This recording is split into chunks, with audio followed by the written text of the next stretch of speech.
So, in Karuba, we are explorers who have landed in this rich, verdant jungle, and we are trying to discover the temples that lie within.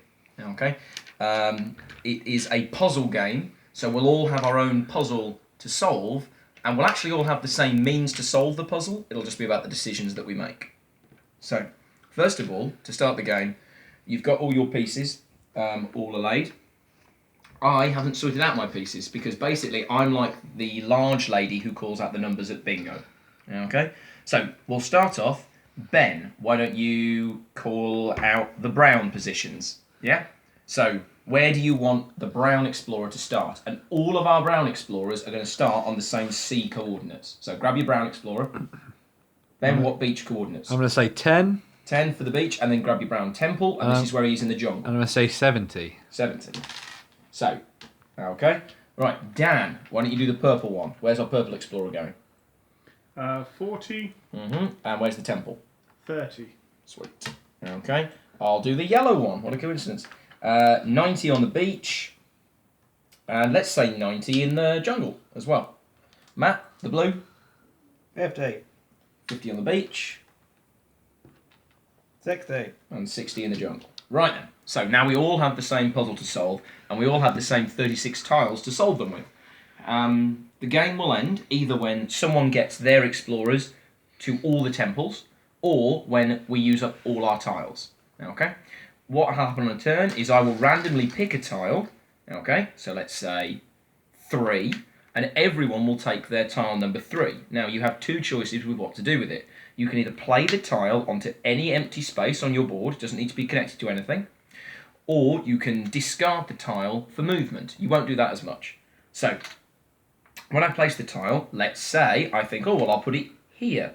You can see there's a little path on the tile, and that, you could just close up on your 3, but there's a little path on the tile, and that reflects the path that the explorer will follow. They won't walk into the jungle. Okay, so if I put that there, then I'm indicating that my yellow guy is going to head towards here, because I want to get the yellow explorer to the yellow temple. Okay, everyone places their tile or discards it, putting it wherever they want, and then we draw another tile. Bum ba bum ba bum ba bum ba bum.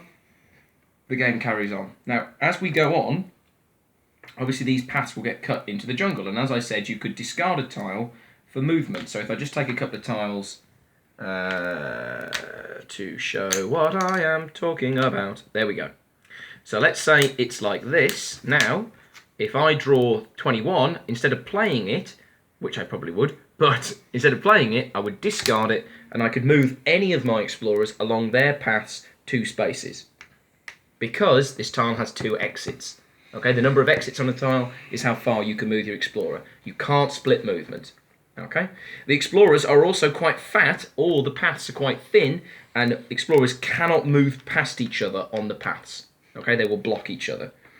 Whenever you place a tile that has one of these crystals or nuggets, you will place a crystal or a nugget on that space, and if when you move you end on a space containing a crystal or a nugget, your explorer has picked that up and put it in his pocket. Okay. At the end of the game, each crystal is worth 1 point, and each nugget is worth 2 points. Now, in that example earlier, when I moved 2 spaces, that would obviously have moved me past the crystal. You don't have to move your full amount. Okay, you can move up to 2. So I could have gone 1, stopping there and picking it up. Had I gone 2, 1, 2, I wouldn't be able to pick that up. Okay. When you get to a temple, you need to obviously spend the movement and actually get onto the temple, so to speak. When you do that, you take the top value of the corresponding colour. Now, let's say Matt and I reach the yellow temple at the same time. Okay, one of us would take the 5, and the next person would take the 4, and 1 point of crystal to make up the difference. So you both get the same points. These go down 5, 4, 3, 2. When you place tiles, sorry, this is quite important, you can't rotate the tile. Okay, this isn't like Carcassonne or Isle of Skye. You've just got to place it on as it is. Obviously, explorers can, you can work your paths together, but they'll only be able to walk that way one at a time. The game ends when you get to the temple or when all the tiles are used up. Is there any questions? Excellent. I've explained it perfectly. Nothing was missed. Cool. That's the game.